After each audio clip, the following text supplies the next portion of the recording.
तो जख्मी ईरान का ताबड़तोड़ हमला, इजराइल के कई शहरों में तबाही। कल रात इजराइल को बहुत भारी पड़ी, बहुत भारी मतलब बहुत भारी पड़ी। तो जख्मी ईरान का ताबड़तोड़ हमला, इजराइल के कई शहरों में तबाही। कल रात इजराइल को तो जख्मी ईरान का ताबड़तोड़ हमला, इजराइल के कई शहरों में तबाही। कल रात इजराइल को बहुत भारी पड़ी, बहुत भारी मतलब बहुत भारी पड़ी।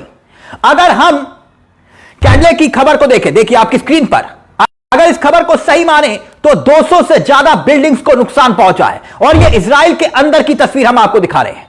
जो नुकसान पहुंचा है वो बेसिकली जो पहुंचा है वो तेल अबीब के अंदर पहुंचा है। और ये तस्वीरें आप देख सकते हैं, तेल अबीब की आप तस्वीरें देख रहे हैं।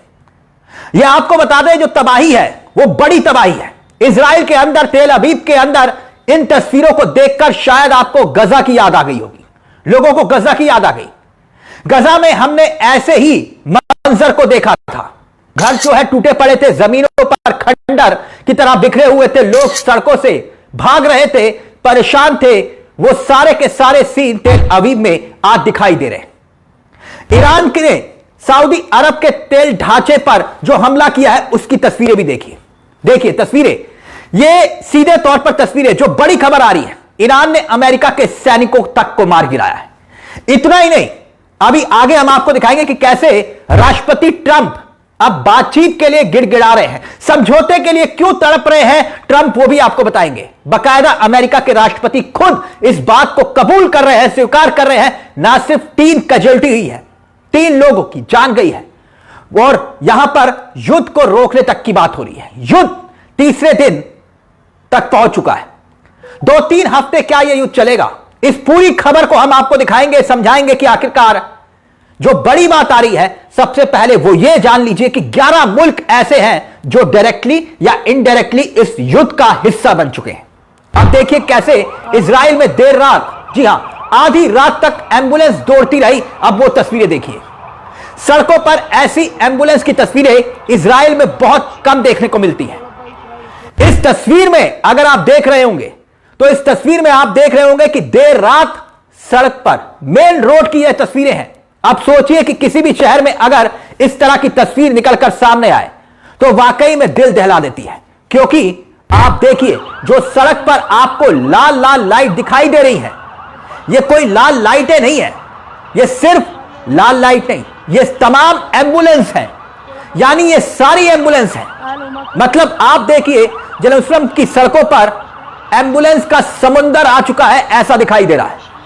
हर तरफ जगह जगह आपको लाल लाइट दिखाई दे रही है, ये एम्बुलेंस ही एम्बुलेंस है। तो आप इसका अंदाजा लगाइए कि वहां पर क्या आलम होगा, कितने लोग घायल होंगे या फिर मरने वालों की तादाद कितनी होगी, कितनी ज्यादा कैजुअल्टी हुई होंगी। क्योंकि इजराइल का नंबर तो बाहर नहीं आता, इजराइल का नंबर बाहर नहीं आता, ईरान का आ जाता है। इसलिए ईरान पर ही चर्चा होती है। यह बहुत इंपॉर्टेंट तस्वीर है जो हम आपको दिखा रहे हैं। अब एक और तस्वीर देखिए, इस वक्त पूरी दुनिया को यह परेशान करी और खास तौर पर अमेरिका को ज्यादा परेशान क्यों कर रही है? क्योंकि अमेरिका के सेंट्रल कमांड के ने ऑफिशियली यह स्वीकार किया है, अमेरिका ने ऑफिशियली यानी आधिकारिक रूप से यह स्वीकार कर लिया है कि 3 अमेरिका के जवानों की शहादत हो चुकी है। 3 अमेरिका के जवान इस युद्ध में मारे गए हैं। इसमें बकायदा बताया गया है कि 5 लोग गंभीर रूप से घायल हुए हैं। ऑपरेशन एपिक फ्यूरी और इसी पर चर्चा करते हुए बकायदा 1 मार्च को ऑफिशियली बयान दिया है। और अब कैसे ट्रंप बातचीत के लिए तड़प रहे हैं उस पर आते हैं। देर रात अमेरिका ने एक ऑफिशियली बयान देते हुए कहा कि उनके 3 जवान इस सैन्य हमले में ईरान के अंदर जो है वो मारे गए हैं। मगर इस पूरे हालात के बीच एक बड़ी खबर जो निकल कर आ रही है वो ये कि ट्रंप ने एक बयान दिया है। यह शाम को लगभग बयान आया। देखिए बयान क्या है आपकी स्क्रीन पर। ट्रंप का बयान यह है कि जो ईरान के नए नेता हैं, नई लीडरशिप है, वो बात करना चाहती है और मैं बात करने के लिए तैयार हूं। कौन कह रहा है? ट्रंप की नई लीडरशिप बात करना चाह रही है। और मजेदार बात यह है कि ईरान के किसी भी लीडर ने, ना तो अली इरानी ने और ना ही इराक्शी ने, किसी भी लीडर ने कोई पॉजिटिव रिस्पॉन्स दिया ही नहीं। सबके सब यही बयानात दे रहे हैं कि जंग हमने शुरू नहीं की थी, जंग आपने शुरू की थी, लड़ाई हमने शुरू नहीं की थी। हम तो टेबल पर बैठे थे बातचीत के लिए और बातचीत बिल्कुल समझौते की तरफ बढ़ रही थी, लेकिन समझौते की टेबल पर आपने ब्लास्ट कर दिया। जब समझौता चल रहा था तभी आपने हमला किया, और सिर्फ हमला नहीं किया बल्कि हमारे सर्वोच्च नेता को, हमारे रहबर को, हमारे लीडर को, खमेनी को आपने शहीद कर दिया। और उसके बाद समझौता किसी भी हाल में स्वीकार नहीं है। कोई सवाल नहीं उठता। तो सवाल यह कि ट्रंप अब गिड़गिड़ा क्यों रहे हैं, बातचीत के लिए तड़प क्यों रहे हैं? आइए जरा वो भी समझने की कोशिश करते हैं। पॉलिटिकली ट्रंप के लिए यह एक बहुत बड़ी मुश्किल घड़ी आ चुकी है, क्योंकि जो पॉलिटिकल आरोप है ट्रंप पर अमेरिका में वो ये है कि एप्स्टीन फाइल में नाम आने के बाद ट्रंप अब पूरी तरह से बैकफुट पर है। इसीलिए उन्होंने एक मोर्चा खोल दिया ताकि एप्स्टीन फाइल को लेकर जो पूरे विश्व में चर्चा हो रही थी वो चर्चा डाइवर्ट हो जाए। लेकिन अब जैसे जैसे कैजुअलिटी हो रही है, खुद ट्रंप स्वीकार कर रहे हैं कि उनके सैनिक मारे जा रहे हैं, वैसे वैसे बुरी तरह से वो घर में ट्रंप घिर रहे हैं। और इसमें कोई दो राय नहीं कि एकाएक ये बयान आना संकेत देता है कि ट्रंप इस कदर परेशान हो चुके हैं। ज्यादातर जो अरब वर्ल्ड है, जो अरब मुल्क हैं, उन्होंने कुछ दूसरी जो कंट्रीज हैं, आप कह लीजिए जो दूसरे मुल्क हैं, उन्होंने इस पूरे गतिरोध में अब आधिकारिक अपना बयान देना शुरू किया है।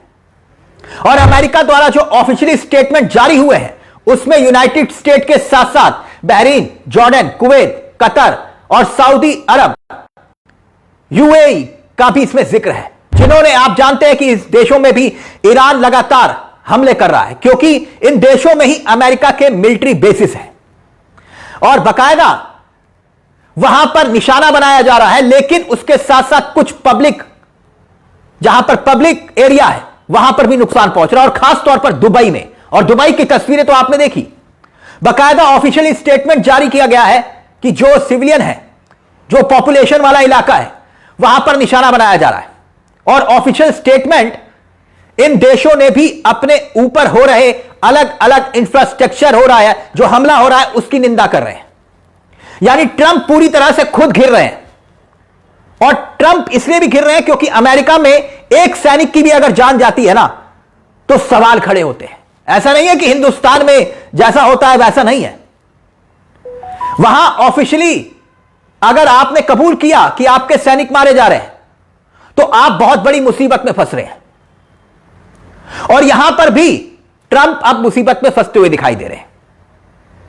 तो अब चाहे ईरान कुछ भी कह ले कि मिलिट्री बेसिस को निशाना बनाया जा रहा है, और दुबई में तो मिलिट्री बेसिस को निशाना बनाया नहीं गया है, होटल्स को निशाना बनाया गया है, वहां पर एयरपोर्ट को निशाना बनाया गया है। इसके साथ साथ जो इंपॉर्टेंट स्टेटमेंट है वो joint statement France, Germany, UK की तरफ से भी आई है।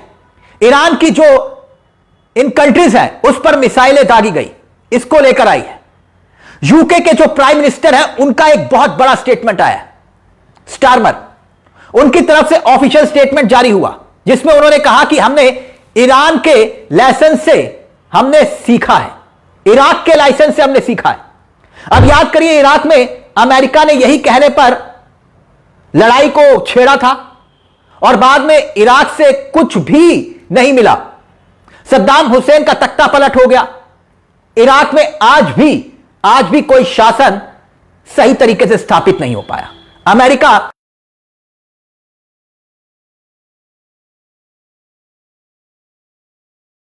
अमेरिका ने कही थी, जिसमें कई बेकसूर लोग जाके अपनी जानें गंवा बैठे। सोचिए दुनिया को कितना नुकसान पहुंचा था तब, और अब भी क्या वही हालात ट्रंप ने लाकर खड़े कर दिए। ऑन पेपर 6 अरब मुल्क प्लस 3 यूके, जर्मनी और फ्रांस जैसे मुल्क प्लस इजराइल और अमेरिका, ये टोटल हो गए 11।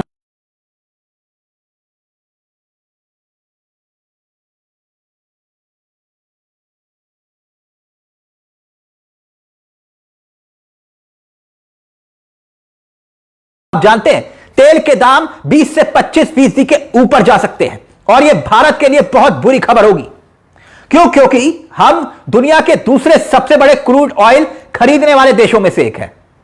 तो जाहिर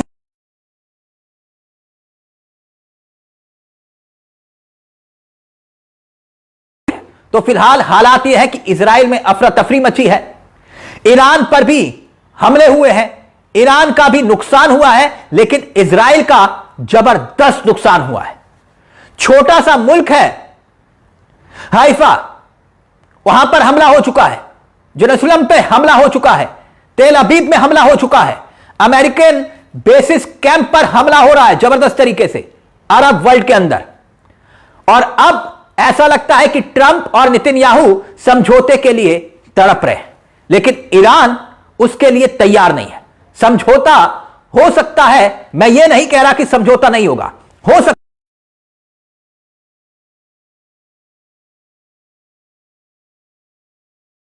है, लेकिन ईरान ने तो वो सबक सिखाया है जो ट्रंप शायद याद रखें कि तख्ता पलट का ख्वाब तो उनका ख्वाब रह गया। जो कुछ इतिहास में दर्ज हुआ, ट्रंप एक बार फिर से एक बदनाम नेता के रूप में अपना नाम लिखवा चुके हैं और साथ में ईरान की